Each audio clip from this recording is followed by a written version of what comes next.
గడిచిన 5 సంవత్సరాలు ఎప్పుడైనా ఒక గ్రామ సభలో కూర్చొని మాట్లాడుకున్న దాఖలాలు ఉన్నాయా అని మిమ్మల్ని అడుగుతున్నా. ఎప్పుడైనా ఒక ముఖ్యమంత్రి ఉప ముఖ్యమంత్రి మీ దగ్గరికి వచ్చి సాదా సీదాగా వచ్చి కూర్చున్న సందర్భాలు ఉన్నాయా అని అడుగుతున్నా. ముఖ్యమంత్రి వస్తున్నాడంటే మొత్తం చెట్లన్నీ నరికేయాలి. ఈ పల్లాలమ్మవారి దేవాలయంలో మొత్తం చెట్లన్నీ నరికేసేవాడు. అవునా కాదా గుర్తు తెచ్చుకోమంటున్నా.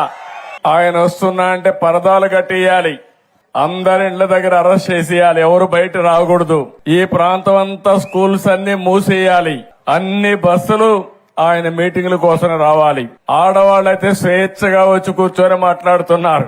ఏమమ్మా అప్పట్లో ఎప్పుడన్నా మీలో నవ్వుముఖం చూశానా అని అడుగుతున్నా మిమ్మల్ని అందరినీ. బలవంతంగా డాక్రా సంఘాలని బలవంతంగా తీసుకొచ్చి పెద్ద పెద్ద మీటింగులు పెట్టి ఉదయం నుంచి సాయంత్రం వరకు మీకు పనిష్మెంట్ ఇచ్చే రోజులవి. ఆ రోజులన్నీ అయిపోయినాయి.